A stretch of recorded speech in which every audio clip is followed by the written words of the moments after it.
morning, everybody. Okay, there you go. Good morning, everybody.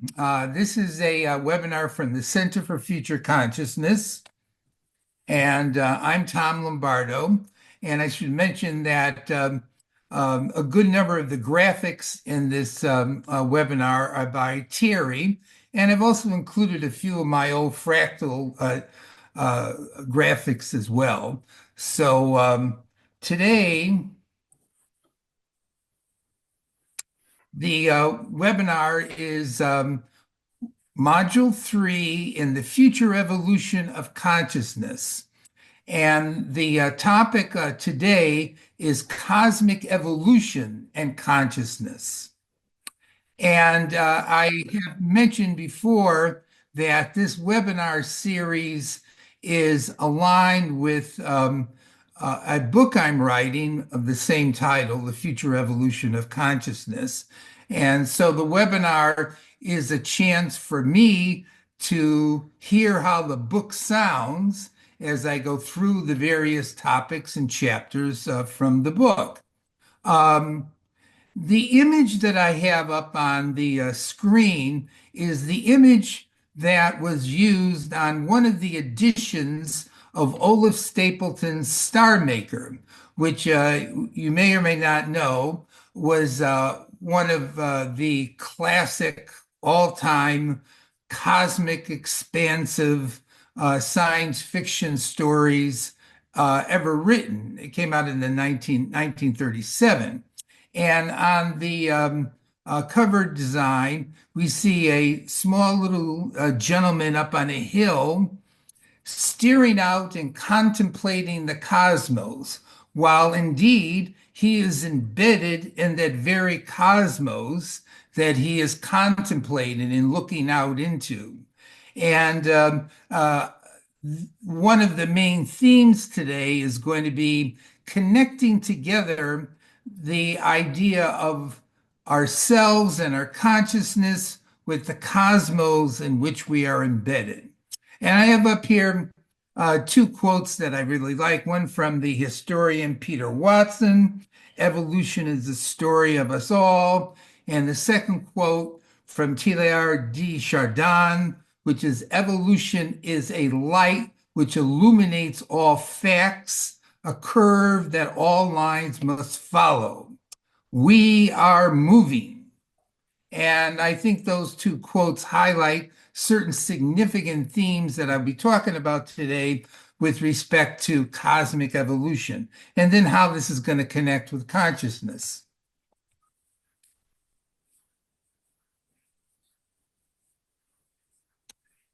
As I've mentioned before, just to remind everybody, the book that aligns with the webinar series is up on my website, Center for Future Consciousness.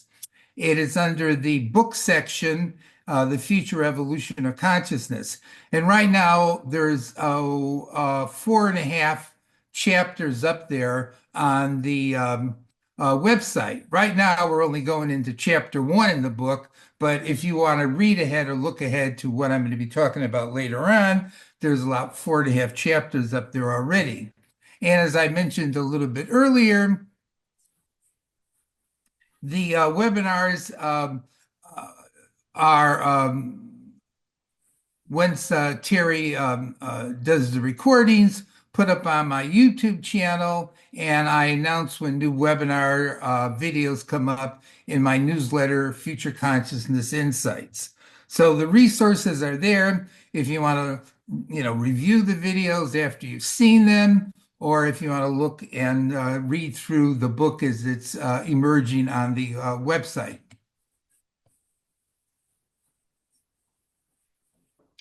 Now, something that I usually do when I do a webinar is to do a quick review of what we talked about last time. And actually, what I have up there is a review of modules 1 and 2. In module 1, I presented the central thesis of the whole series, which is all of our current challenges and problems are due to weaknesses and failings in consciousness. the key strategy we should passionately and tenaciously be pursuing for constructively addressing our contemporary difficulties and creating a positive future is the purposeful evolution of consciousness, both at a collective level for all of us as a whole and each of us individually. Uh, as I mentioned, this thesis is an ancient idea that goes back thousands of years, that all of the difficulties humanity has can be rectified, can be addressed by evolving our mental reality, evolving our conscious reality. Different writers, different sages, inspirational figures have used different terms, but basically, this idea in some manner or form has been around for a long time. And so, this is a long-standing position in the history of humanity. I also mentioned, though, that uh, in our contemporary reality, and this idea runs back a couple hundred years, the main alternative view has been that we can solve our problems and create a better world for tomorrow through technological and physical evolution. And this second view, which is sometimes called the materialist view of the future, is often contrasted with the view that it's the evolution of our consciousness that needs to be enhanced, improved, and not further development of our technology. And what I suggested in that opening webinar is that what we need is we need a integrative view of consciousness in the physical world, putting the priority, though, on the evolution of our consciousness. But we need a way in which to unite together this long-standing dualism in the way people think about their human situation and think about what would make for a better future. In the second webinar, which I decided to make primarily discussion, I asked people to address these different questions, such as what are our main challenges and problems? And are you optimistic or pessimistic about the future? And do you agree that evolving our consciousness is the key to a better future in solving our problems? And if it is, how do we do it? And what are your thoughts on whether you think our present contemporary reality is dominated by a technological vision of reality and the future?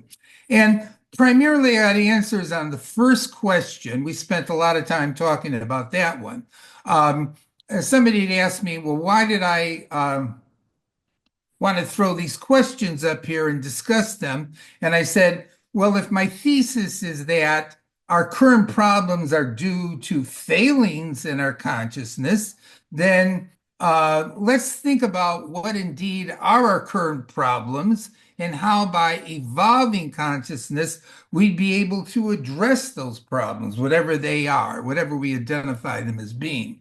So that was the first two webinars. Now, the outline today is I'm going to talk about the connection between thinking about the cosmos and thinking about consciousness. I'm going to introduce to you the dualist theory of our cosmic reality. And then in contrast, that I'm going to introduce to you the cosmic evolutionary theory of our reality. And I'm going to go into some key points about the theory of cosmic evolution, such as the hierarchical complexity of the cosmos and how that connects with the evolution of consciousness. I'm going to contrast the dualist view with the evolutionary view. Then we'll take a break and have a bit of a discussion. Then I'll delve a little bit more deeply into the evolutionary view, discussing the theme of order and chaos, entropy and evolution, indeterminism, creativity, and the various dimensions of evolution, the idea of transformative jumps in evolution, and then finally, as a key idea that will come out of this, the concept of the evolution of evolution. and then we'll have a final discussion, a bit of a summary at the end. So that's the outline for today. I have jokingly, but half seriously, thought of throwing in a warning at the beginning of this webinar, because as I wrote out this chapter, thought about it, and thought about the themes in it, I very quickly realized that we're going to get into, in discussing this, some very deep, fundamental issues about reality and the meaning of human life. And that I'm approaching this in a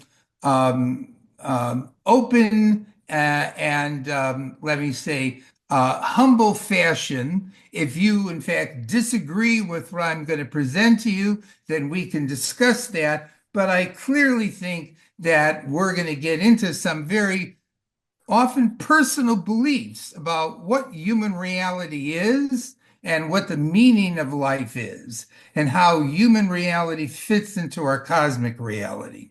So, anyway, that's the outline for today. Now, let's go back to that first one, cosmos and consciousness. Bill Mace was a colleague of mine, an ecological psychologist back in the 1970s and 80s. And Bill once wrote an article that was titled, "Ask Not What's Inside Your Head, but What Your Head is Inside of."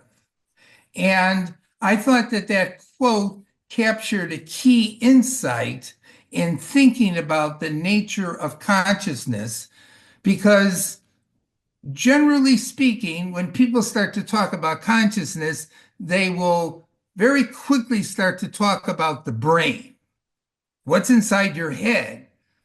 But Bill threw up this counter view that the way to begin a discussion of consciousness is not to look inside of the head, but rather to look at what the head is inside of. And that's going to take us into the whole question of what is it, what is the reality that our conscious beings are situated and embedded within? And that's where we get into the topic of the cosmos. Because I would suggest, as the starting point, that the way to look at consciousness is that it is part of, a manifestation of, supported by, and a creation of the cosmic whole that we are within. And I do not mean something fuzzy-wuzzy about this and mystical. I mean something very factual and concrete in its in my understanding of it. But we need to see how our conscious beings are in the reality that they're embedded in. Understanding consciousness involves understanding how consciousness fits into the cosmic whole. And we need to understand the cosmic whole in order to understand consciousness. And interestingly, throughout human history, theories of consciousness are invariably connected with theories of our cosmic reality. That even though in one case we're looking just at ourselves, and in the other case we're looking at the universe as a whole, it more often than not, the theories of consciousness people have come up with, they connect them with theories of the nature of our cosmic reality. So again, this is nothing new and different what I'm saying here, because throughout history, it has been a constant theme running through theories of consciousness. But to keep in mind, the starting point is not looking inside of the brain. The starting point is looking what the brain, the body, the conscious being is embedded within, the cosmic totality.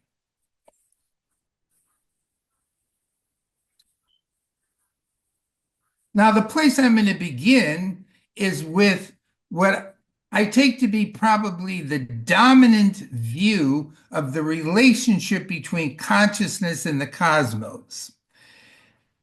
Throughout history, there's been lots of different theories about the nature of ultimate reality. But the view that I think has been more influential than any other view throughout our history is what I refer to as the dualist view.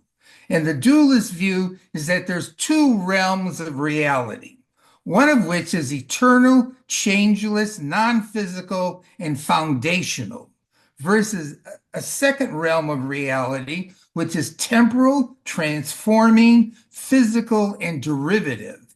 And that the first realm is the cause of or creates and supports the second realm. And this general theory shows up in many, many different forms. And this eternal realm, which has been postulated throughout history, is presumably more real and at a higher level, and is usually, although not always, identified as being something mental, as something spiritual that exists at some higher plane, but actually is the cause of the physical reality in which we find ourselves. And then humans are seen as created by and a reflection of this eternal realm. But given the fact that we have physical bodies, humans are seen as having both a physical dimension and a non-physical dimension. And this is the duality that gets created in thinking about humans that derives from the general ontological theory that there's two different types of or realms of reality, an eternal non-physical realm and a physical transforming realm. This dualistic meta theory provides stability, security, purpose, and meaning for people. It explains the nature of reality. It's derivative or created by this eternal realm, and it explains the nature of human reality. And people in different forms have believed that somehow we can ascend to this higher eternal realm, either after we die or through various kinds of spiritual and meditative practices. And a huge percentage of people today believe in what Robert Kuhn calls, a substance dualism, a dualism of consciousness on one hand and physical matter on the other hand. And as Kuhn, who I mentioned back in our webinar with Leslie, Kuhn sees this as the default position of Abrahamic religions. That is, humanity or humans possess a conscious, spiritual, non-physical dimension, and they possess a physical dimension too. And this is a reflection of this dualist nature to reality as a whole.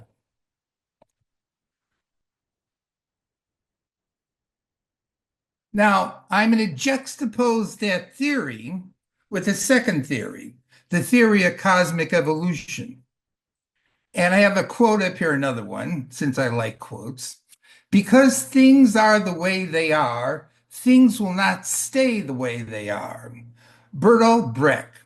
Now, what does that quote mean? Now, you could read it different ways, but one way to read it, the way I interpret it is the very nature of reality, of the way things are, that reality is unsettled and dynamic. It doesn't stand still. And so, however things are, because that's the way they are not going to stay that way because the nature of being is to be in a state of agitation and want to move someplace else. So you can't, so reality has this unsettled, dynamic, inherent quality to it. Now, I have up a huge panel painting that was done by Robert McCall, who was a great space artist, outer space artist of the latter part of the 20th century. I've had images of this painting for a long time, and it was associated with a writer who I'll come to in a moment, and trying to track it down to find its title, I ended up finding websites that had two different titles given to this painting. One title given is Cosmic Revolution, and the other title at a different website was that this painting is titled Cosmic Evolution. And I've always sort of looked at it as being an image of cosmic evolution. But if you try to track this down, you'll find that there's two different titles. This panel painting was and probably still is up in the building that was the Center for Foundation for the Future. And it's a very incredibly impactful and cosmic painting of humanity and the origins of things and dinosaurs and the future and our evolution painted in the background there. It's a very uplifting and a powerful painting. And you can see that in there, there's pictures of Isaac Newton and Galileo and Copernicus and the Wright brothers and Albert Einstein and Beethoven, Shakespeare, Christopher Columbus, yes. So I thought this was a nice visual depiction, artistic, of the idea of cosmic evolution by Robert McCall. Now, what does the concept of cosmic evolution mean? And I threw up here three book covers, and there's going to be other ones. I'll mention other books, but these three, to begin with, I think present very interesting, detailed explanations of the idea of cosmic evolution, the life of the cosmos, time is conflict, and evolutionaries.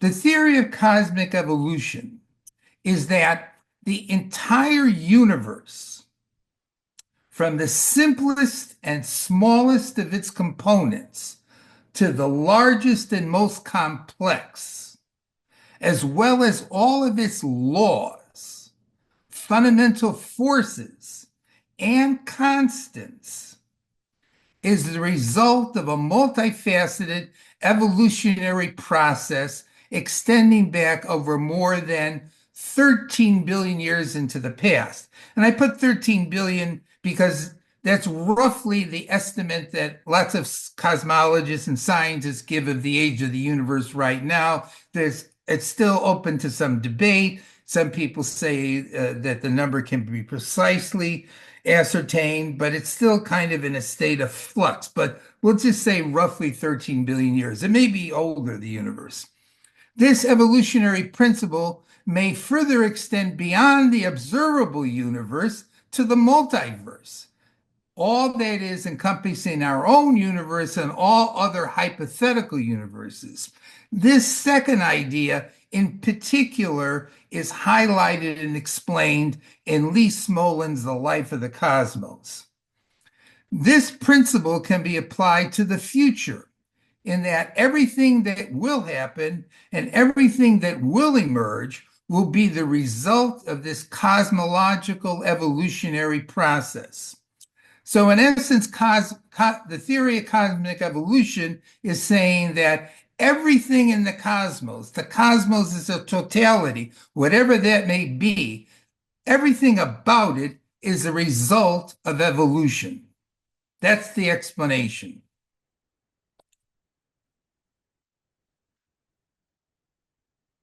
Now, I would suggest that the theory of cosmic evolution challenges dualism.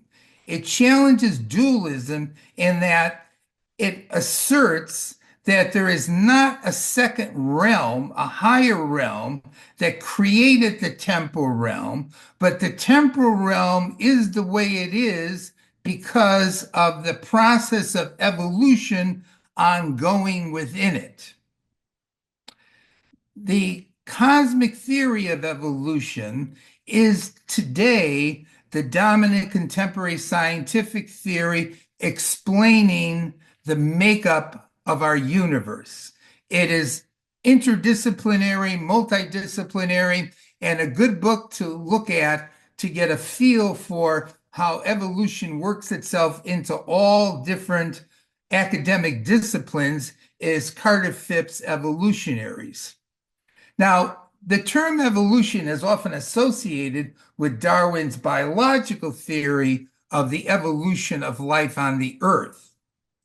But note that the theory of cosmic evolution goes way beyond Darwin. In fact, Darwin's biological theory is a piece of, but just a piece of, the more general view that the cosmos as a totality evolved.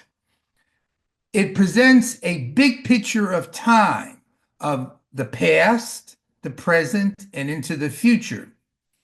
It's asserting that everything has a developmental history. Everything progressively emerged versus being instantaneously created. And the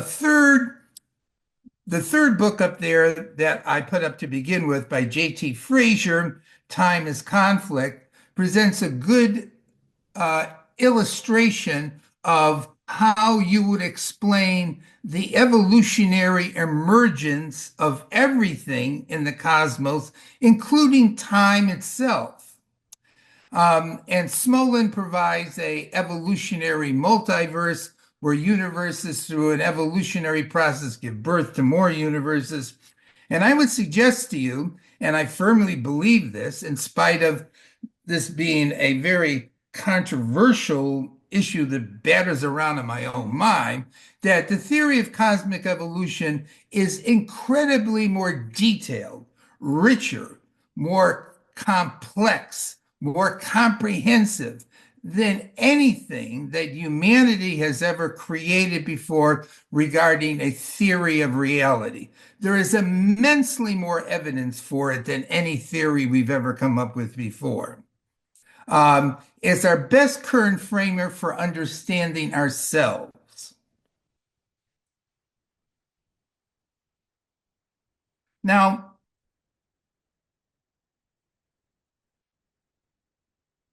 one particular feature of the idea of cosmic evolution, to get into a little more detail on it, is that cosmic evolution has generated a hierarchical complexity within the cosmos.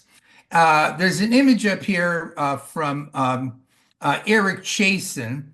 Eric Chasen is the author of one of the books, The Seven Ages of the Cosmos, on the left-hand side of the screen, which shows the way he described it, the arrow of time. The arrow of time from the origin of the universe to the present and beyond spans several major epochs throughout all of history. Cosmic evolution is the study of the many varied changes in the assembly and composition of energy, matter, and life in the thinning and cooling of the universe. That's the little caption on the diagram there. And this series of levels of reality that has emerged through the process of cosmic evolution, I'm referring to as the hierarchy of nature. And what that means is that in the process of cosmic evolution, the general direction of evolution has been from the simple to the complex. That if we go backwards in time, what we find is that things become simple, more elementary. And the way that happens is that in our cosmic history, parts, individual entities repeatedly integrate together into more complex wholes, so that subatomic particles integrated into atoms, atoms integrated into molecules, molecules integrated into stars and planets and ecologies, which in turn integrated into larger systems that involve society, technologies, ecosystems. So there's this building up of complexity through aggregation of smaller, simpler elements coming together to form bigger, more complex elements. And in this process, we find, and I mention in this case here, Morowitz and the emergence of everything, and Stuart Kaufman reinventing the sacred, that in this process, we find new forms and entities emerging in nature.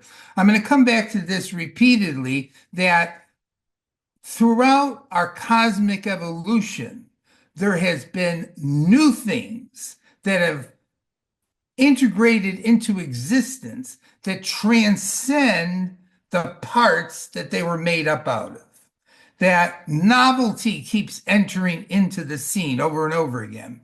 So the hierarchy goes from the radiant flow of the Big Bang and quarks and electrons to minds, cultures, and technologies.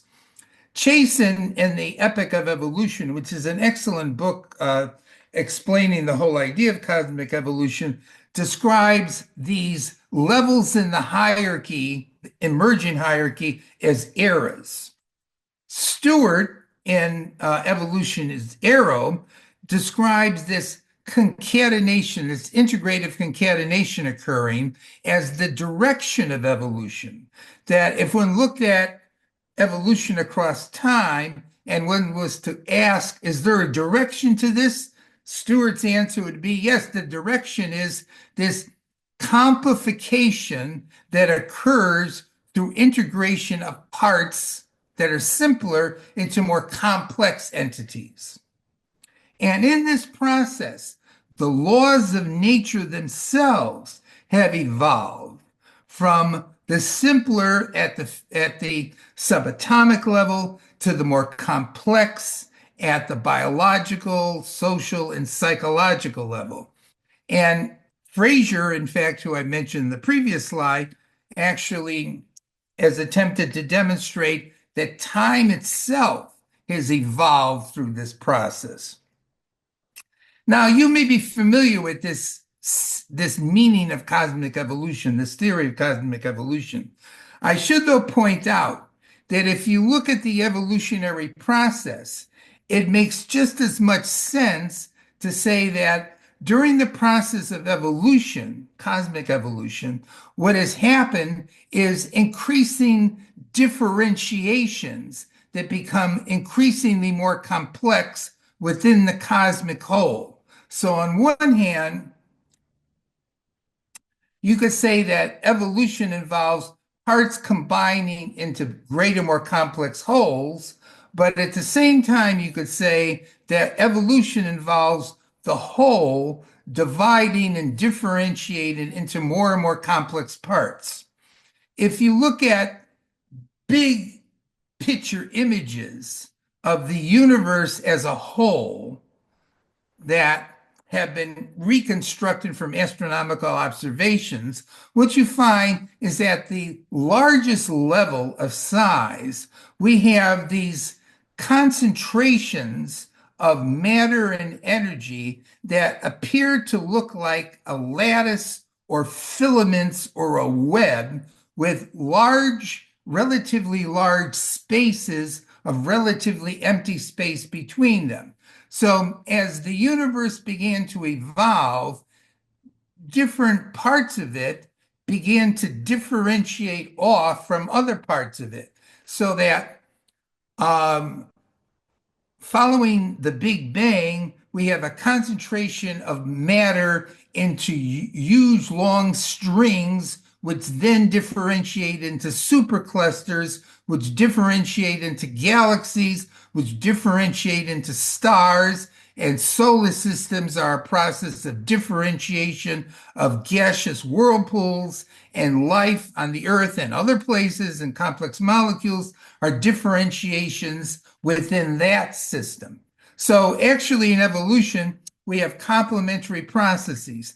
On one hand, we have aggregation, and simultaneously we have complexification through differentiations. And I mentioned Howard Bloom's global brain because that's a good example where an author attempts to explain these complementary processes. the main thing to keep in mind in all of this is that the result of it is that the universe keeps getting more complicated. And that's the overall direction to evolution, and that new things keep emerging that have developmental histories that involve aggregations and differentiations. Now, pulling together sources like Murray Gell-Mann, who is the discoverer of the quark, and the Quark and the Jaguar, that book, and The Epic of Evolution by Chasen, and other sources. This tends to be the general agreement of the levels of the hierarchy within nature. And they also embody, from Chasen's point of view, the eras in the evolution of the cosmos, from the particulate, quantum, atomic, integrated into chemical, molecular, the emergence of macrophysical gravitational integration, the galactic, stellar, and solar systems, then planetary, geological, meteorological complexifications, then the biological, ecological, and then the last three, the psychological, social, cultural, and technological. I would suggest that these last three do not emerge sequentially, but emerge in tandem with each other. In fact, to some degree, they start emerging even at the biological level. So we move from the simple, we move from the more diffuse, we move to the more complex, and eventually we come to those significant dimensions of human reality here, the psychological, social, cultural, and technological, all of which in this model are manifestations of cosmic evolution. Keep in mind what that means is that society, culture, technology are not artificial realities that somehow simply get invented by humans. Of course, to some degree, we are responsible, but they are actually manifestations of an ongoing process of increasing complexity in the thrust of cosmic evolution. They fit quite neatly and appropriately into this sequence. So there's nothing unusual, nothing unnatural about them. They're all part of cosmic evolution. They're just at higher levels of complexity than the earlier levels, which we tend to see as nature. So to say technology is unnatural is ridiculous. Technology is part of nature, so is society, so is culture. It's ways in which simpler things integrate into more complex things at higher levels than the biological. And as I mentioned, I pulled together this list describing the hierarchy from various sources. It's something similar is in Murray Gell-Mann, something similar is in Chasen, something similar is in Morowitz. So the idea, this idea sort of represents current thinking on the hierarchy of nature.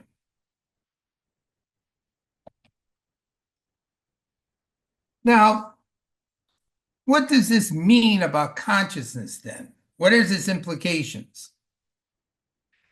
The first one is that let us look at consciousness as emerging within as part of the evolutionary whole. And since the general direction of our reality is evolution in complexity, one should assume that consciousness, as it has evolved in the past and then into the future, will continue to evolve in complexity. Now, whether you're a panpsychist who believes that consciousness is inherent in all aspects of reality, is inherent in all physical matter, or whether you think consciousness at some point emerged, doesn't make any difference. The general idea is that whatever consciousness and how it happened begins to manifest itself in the universe, the general direction of it has been toward increasing complexity. And if we look at the history of humanity as revealed through physical archaeological evidence, clearly all of the other aspects of humanity, our societies, our religions, our technologies, our architecture, our infrastructure, all of those dimensions have all been evolving since the beginning of the time of humanity, even though that's sort of a blurry distinction. So consciousness is connected with all of those and in tandem evolves with all of those. And the evolution of consciousness is part of the general evolution of humanity and part of the evolution of the cosmos. And this argument regarding how consciousness fits into evolution, the view that I would take is that human consciousness or consciousness did not just pop into existence with humans, but in fact, given the continuity of biological form and structure with animals and the observable behavior of animals as we see them around us, animals possess levels of consciousness. Maybe not all animals, that's open for debate, but clearly lots of animals are exceedingly conscious in lots of different ways of themselves and the world around them. So there's a continuity that between the ongoing evolution of human consciousness back to our earlier origins in animal consciousness. As such, then, human nature and human consciousness is not unchanging. It's something which is evolving.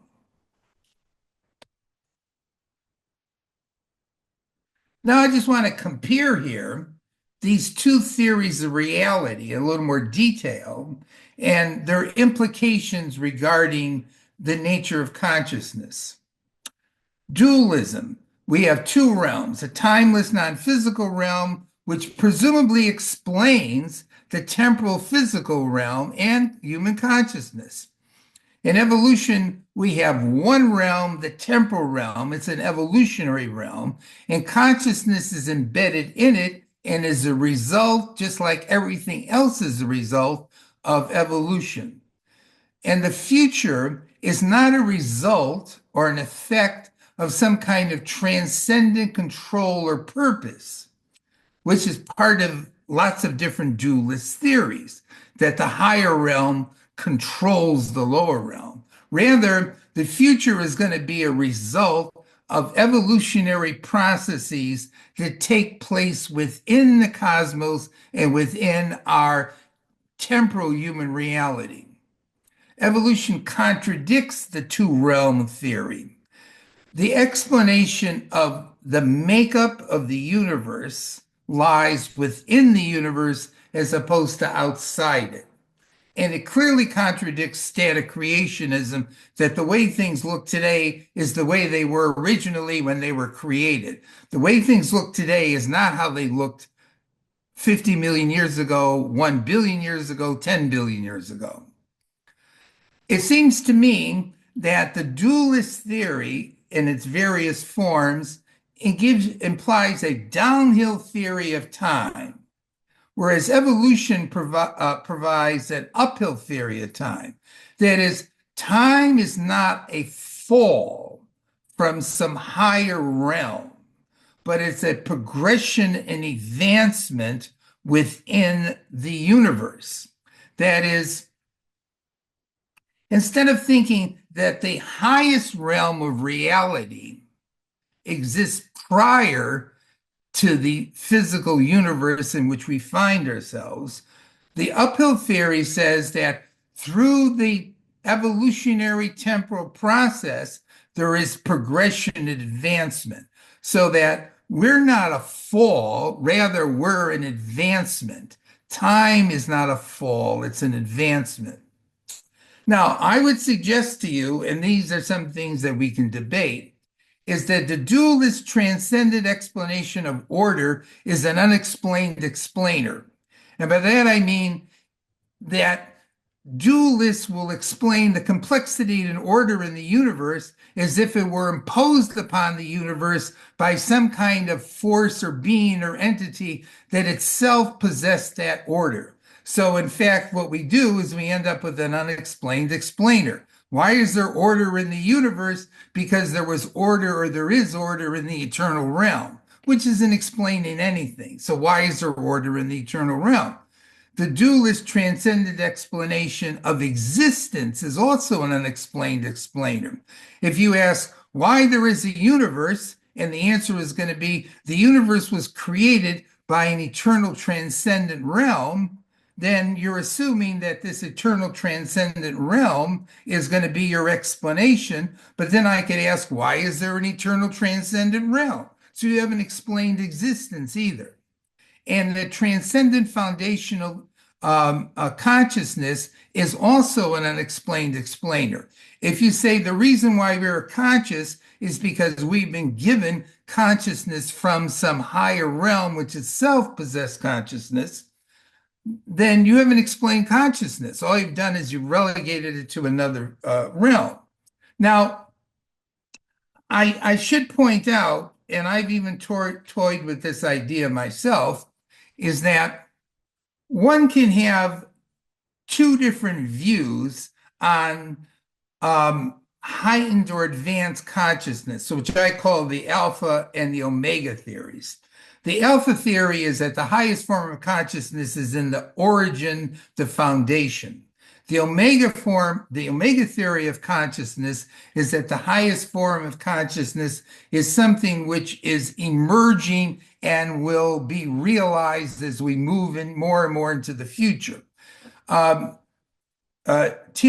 de Chardin in The Phenomena of Man, Frank Tipler in The Physics of Immortality, and in the book I wrote, The Odyssey of the Future, and also in a futurist colleague, Eric Shederoff, in his book, which is Homo Explorotus. I can't see the title. I have it blocked off. But anyway, all of those books assume that godlike or higher consciousness is something that is a result of evolution rather than the cause, the beginning, the starting point of things, which is an uphill theory. I should, though, mention that our dear science fiction writer, philosopher, cosmic speculator Olaf Stapleton in the Star Maker novel wanted to have his cake and eat it too. That is, Stapleton was a thoroughgoing evolutionist when it came to the universe, and Stapleton saw cosmic minds, galactic minds evolving in the far distant universe. So he described the universe in evolutionary terms. He described the evolution of consciousness in cosmic terms. But at the same time, he invented a star maker who created the whole thing, as well as every other universe that will coexist with ours. But even his star maker was an evolutionary being. So you can go one way, you can go the other way. I'm suggesting to you that cosmic evolution is a better way to go on this, but you could be somebody like Stapleton who wants to have both at the same time, wants to have his transcendent realm and his evolutionary temporal realm. So to continue, the next feature of cosmic evolution I want to bring up is one that gets a lot of attention, a lot of discussion, and that has to do with the role of order and chaos and entropy and evolution combined together. Evolution, cosmic evolution, would seem to indicate that at least for certain parts of the universe, that things are evolving toward increasing structure and complexity. Following from the second law of thermodynamics as applied to closed systems, the second law indicates that the level of structure and differentiation and complexity in a closed system inevitably deteriorates and breaks down. And so if the universe were a closed system, then indeed the universe throughout its evolution should be showing a process of disintegration, of increasing disorder, of lack of structure. Actually has been described as the universe is undergoing a heat death throughout time. And if there is structure and order, that structure and order should across time begin to decay, and entities that exist in a closed system should be passing away, should be falling apart. And thus, entropy and evolution appear to be in contradiction to each other, since evolution as a theory implies increasing complexity and becoming of new things coming into being, as opposed to things which presently exist falling apart and disappearing. Now, since the second law of thermodynamics and the principle of entropy seem to be solid scientific concepts, although not everybody agrees with that, interestingly. The counter is really going to be that the universe shows both processes at work, that it shows both entropy, the breaking down of order, and evolution, the complexification and increasing order. And I would recommend Richard Young's book, Future Minds, as providing a rather well articulated and comprehensive analysis of how evolution, and it's not something that is simply something that Young has come up with, he just puts it together very well. Evolution feeds on and requires entropy and actually generates more entropy, and that evolution occurs locally while entropy is holistic. So as an entity or a group of entities is in a process of the evolution of complexity within it, it's generating a lot of waste and disorder around it. But it's also feeding on the flow of energy coming toward it. So evolution is occurring locally, whereas entropy is occurring globally. This contrast between evolution and entropy is actually a reflection of the ancient duality proposed in many different cultures on the relationship between order and chaos. That order and chaos is two fundamental parts of reality, the emergence of order and the emergence of chaos, that they are in a ongoing interplay between each other. And Ilya Prigogine, in his book Order Out of Chaos, brings up this notion of about how order can emerge out of chaos, and that instead of chaos being some antithetical oppositional reality to order, chaos is actually implicated in the emergence of new order, that there is an interplay between them. Fraser also brings up this idea of the interplay between order and chaos in the evolution of the cosmos. And in fact, if we look at our cosmic history, evolution clearly seems to involve both creation, the emergence of new order, new structure, and destruction, the breaking down of things, the disappearing of things. And both processes are going on simultaneously. So regarding consciousness and the evolution of humanity and the evolution of consciousness, it makes perfect sense to say that even though overall humanity may be evolving, consciousness may be evolving, in that evolutionary process, there's going to be a significant amount of disruption, chaos, and destruction going on. So that evolution is not some smooth and steady upward ascent, but rather evolution is a very tumultuous back and forth process that often involves the breaking down and reshuffling of realities into something more complicated.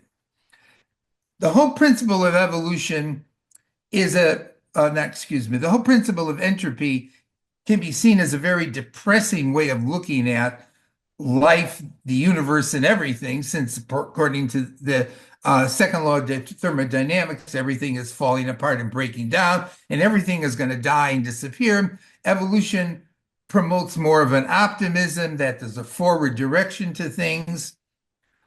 And that emotional difference clearly is there in looking at one versus the other. The thing to see about that is that, yes, evolution may be ongoing, but it's not steady, it's not secure. Rather, it's an adventure and it's got drama in it. So even though we may see frequently things falling apart, we're never really sure if they're going to come back together or that's the end of it all, whatever it happens to be we're talking about, thinking about. It's important to see that evolution is not some kind of guaranteed, simple, steady increase in complexity, but involves a great deal of turmoil and chaos and insecurity along the way. But it's an adventure.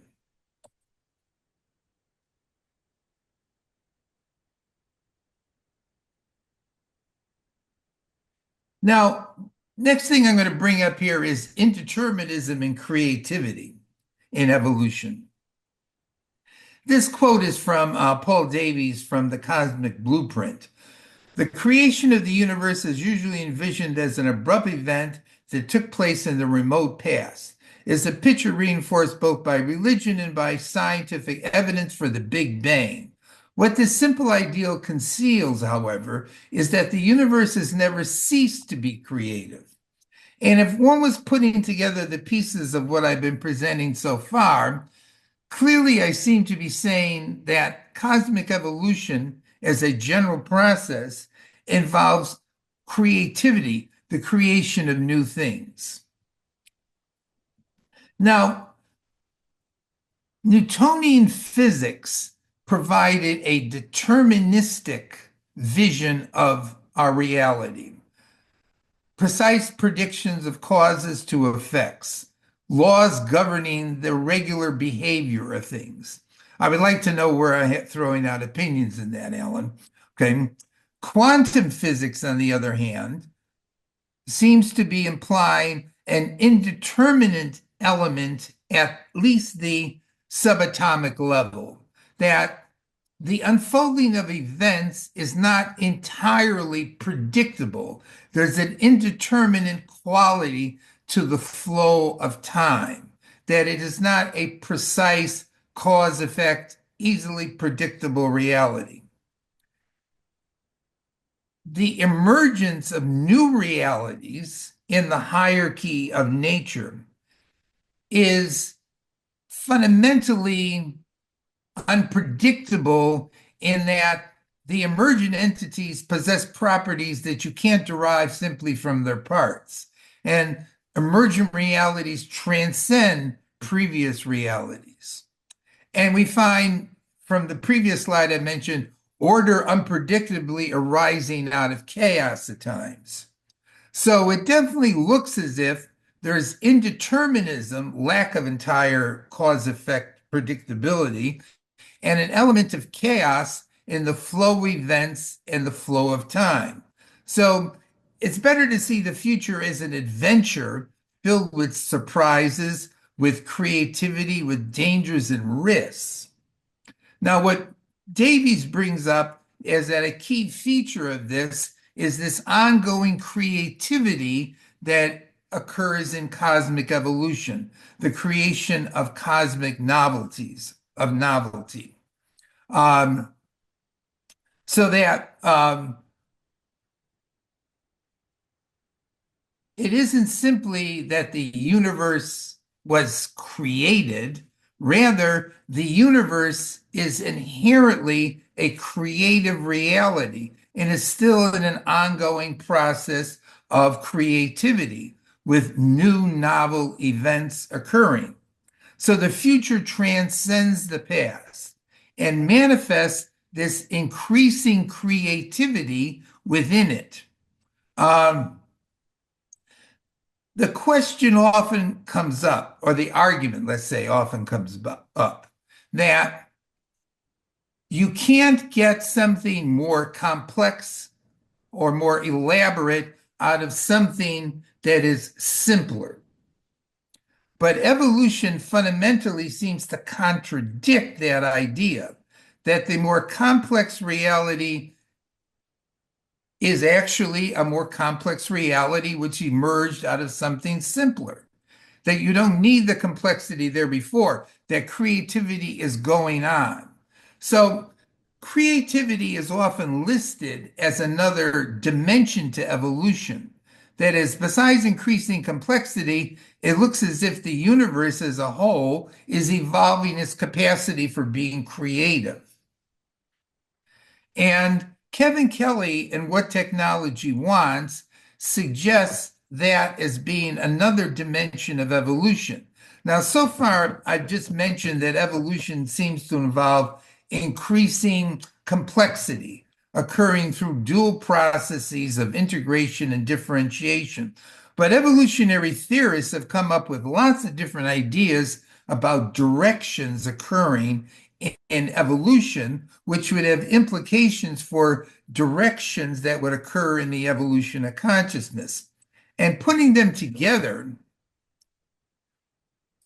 all of these qualities have been identified as dimensions of evolution in the cosmic evolutionary process.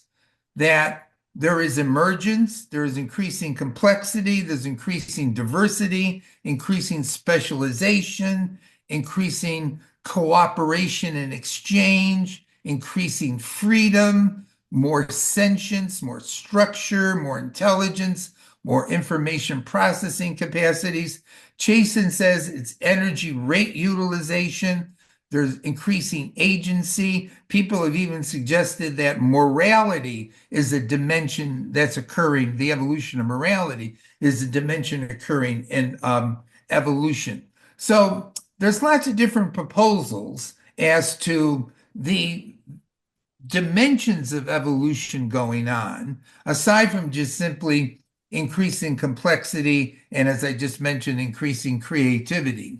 This is something to keep in mind when we think about the evolution of consciousness.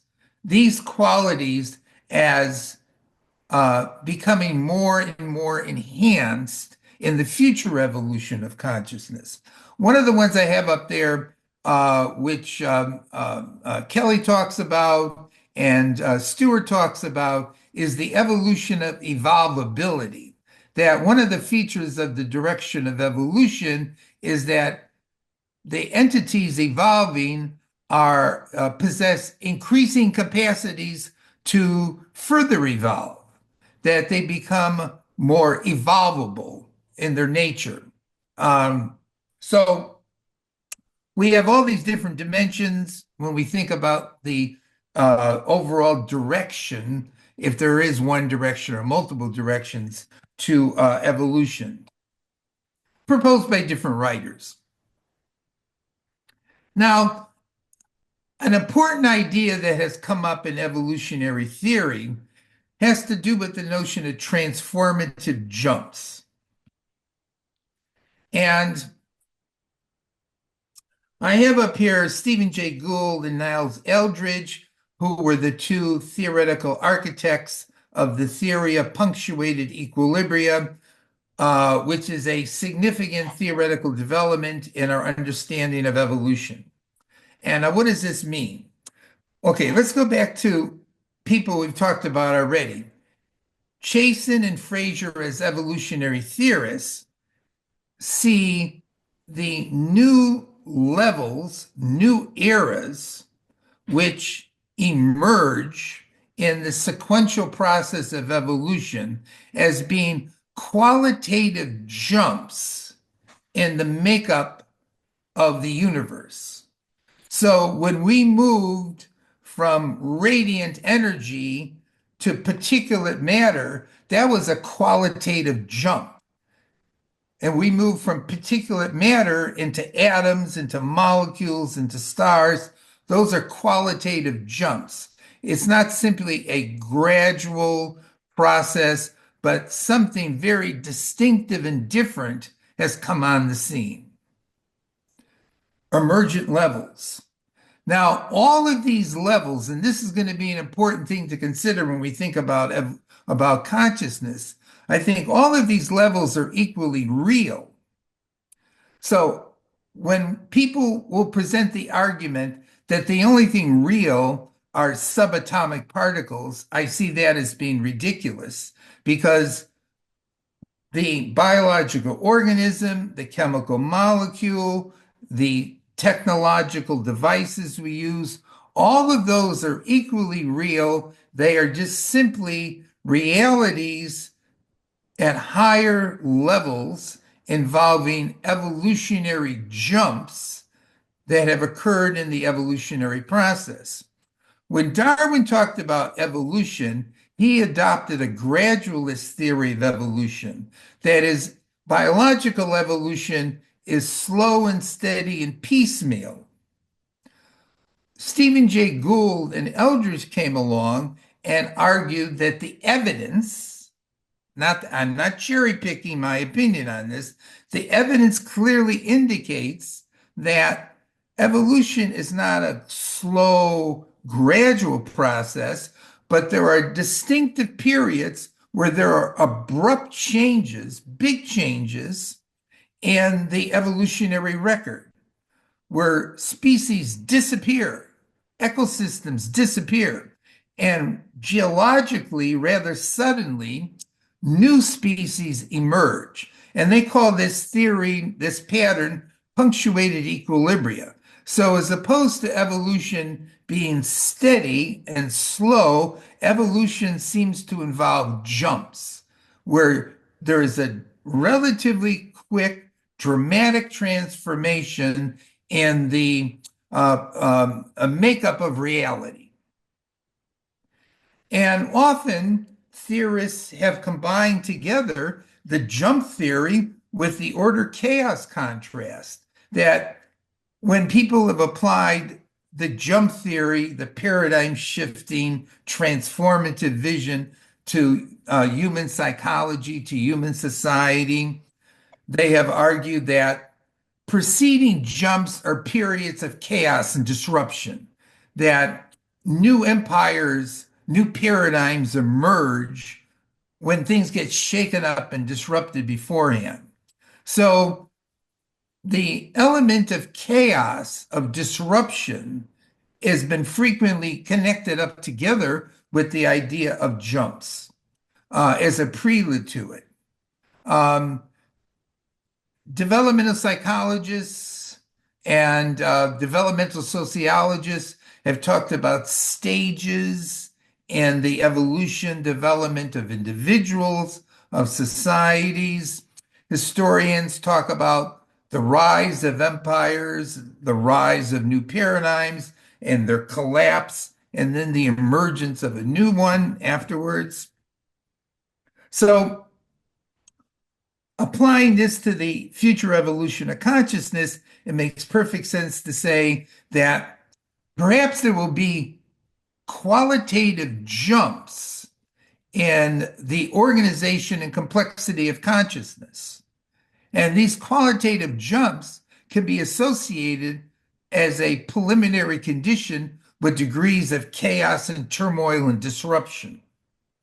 But there's another thing to have to keep in mind when we think about the ongoing evolution of consciousness into the future, is this pulsatory nature to evolution itself.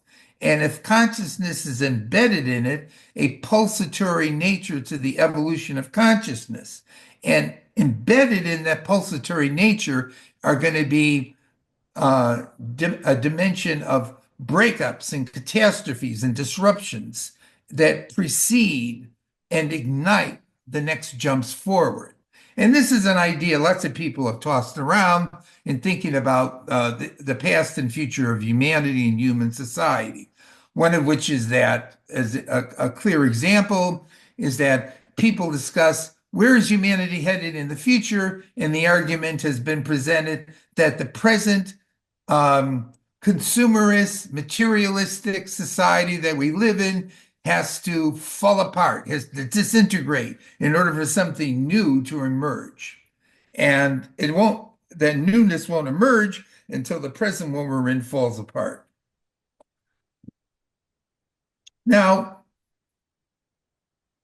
the last idea I'm going to get into here on evolution has to do with the acceleration of evolution and the evolution of evolution as another key idea in thinking about cosmic evolution. This first graph up here shows the significant milestones in evolution since the beginning of life, plotted against time. And note that the line is descending as we go from left to right. The meaning of that pattern is that the period between each new development, significant development in evolution becomes less and less and less and less. So distinctively new milestones in evolution since 5 billion years ago are occurring quicker and quicker and quicker. This kind of model or graph of evolution is something you find in Ray Kurzweil. The singularity is near. It's a graph that in different forms shows up in other books dealing with evolution. In fact, one of the distinctive features of this graph is that the same milestones and the same pattern, this acceleration of new milestones being reached, shows up in lots and lots of different studies involving lots of different writers who have attempted to plot the speed of evolution. So this isn't my cherry picking here for sure. This is actually a condensation of at least 15 or 20 different sources, Kurzweil being one that Ray Kurzweil being one that people in particular may be aware of, but it seems to indicate that evolution is accelerating.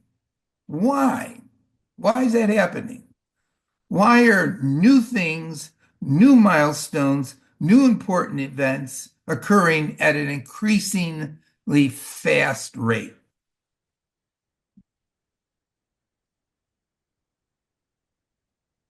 So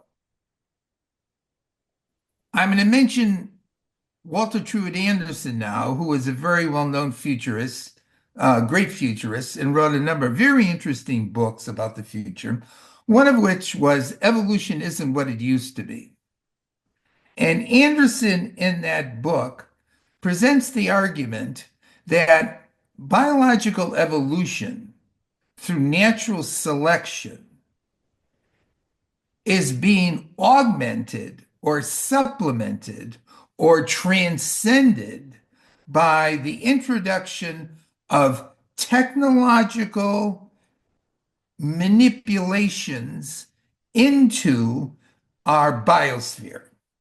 That we are not simply bioecologically evolving through natural selection, but the flow of biological evolution is actually now being guided by technological instrumentation and various technoscientific goals that we have regarding how to guide the process.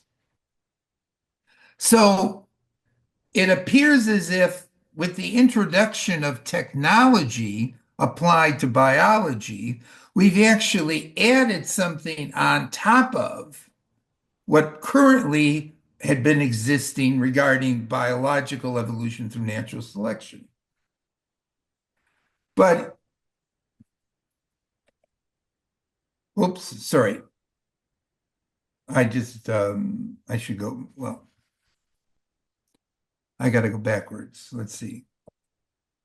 Sorry, I goofed. Oops. Okay, I jumped the gun. Okay. Um, I, though, have been suggesting for quite a while that what Anderson is noticing here regarding technological interventions is part of a more general process that evolution itself is evolving. That is, that the ways in which things evolve keeps evolving or changing. And this is part of the cosmic scheme of things, and not simply something that recently has happened with technological augmentation of biological evolution. So, for example, if you were to look at the transformative processes involved in chemical evolution, biological evolution introduces a new factor into the evolutionary process involving inheritance and natural selection above and beyond chemical evolution. But biological evolution is a process that generally occurs across generations. So if we're going to get a change, we got to wait till the next generation to see it. Whereas with learning and culture and technology and purposeful guidance of events around us, we are adding in new elements, new processes, which facilitate and enhance the process of change. So that conscious purpose, historical cultural records, the accumulation of learning, the introduction of technology, all of those processes are actually enhancing and speeding up the evolutionary process on top of the biological process of natural selection. And Kurzweil brings up technology as speeding up evolution, and so does Kevin Kelly. But it seems to me that our capacity to purposively guide with intention the flow of events is actually involved in our cultural evolution and our technological evolution and even in our conscious evolution. That is, purposeful evolution through future consciousness is an enhancement on the evolutionary process. And this fits into the general process of evolution. So that at least when we get to future focused, purposeful, intentional consciousness in humans, consciousness now has entered into as a causative central element in the further evolution of the cosmos. That however consciousness emerged and whatever role it has played in evolution, it clearly plays a role insofar as we guide the flow of events, given that we have a sense of purpose and future. So, summing the whole thing up, cosmic evolution is the best ontological framework and narrative for understanding reality and consciousness. It's superior to dualist ontologies. There's been a progressive emergent hierarchy of holistic integrative entities and differentiations in laws. This is an evolution, at least of complexity, that we've observed in the cosmos. There's an oppositional interwoven process of entropy and the roles of chaos and passing away in evolution. It's not a smooth and steady accumulative process. There's indeterminism, adventure, and creativity and novelty in evolution and the flow of time. And there may be many other trajectories to evolution besides simply the increasing complexity of things.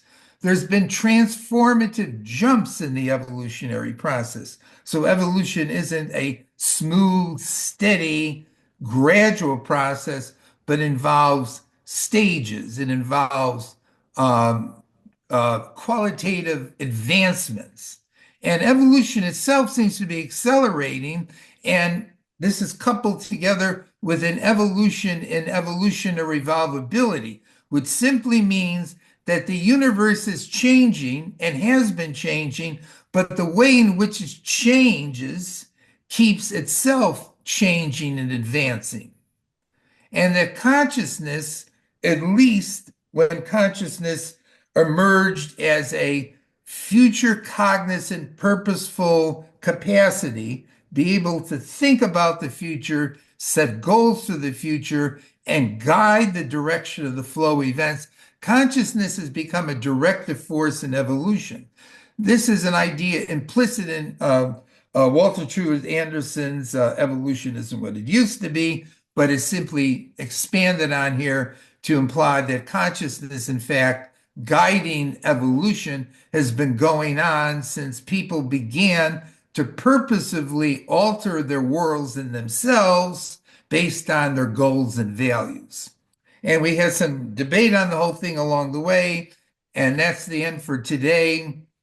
Um, the next webinar is in 3 weeks, and I'm going to get into the evolution of consciousness in more detail, get into the idea of future consciousness in more detail, and purposeful evolution in more detail. And that'll be same time, April the 12th, 3 weeks from today at 10 a.m.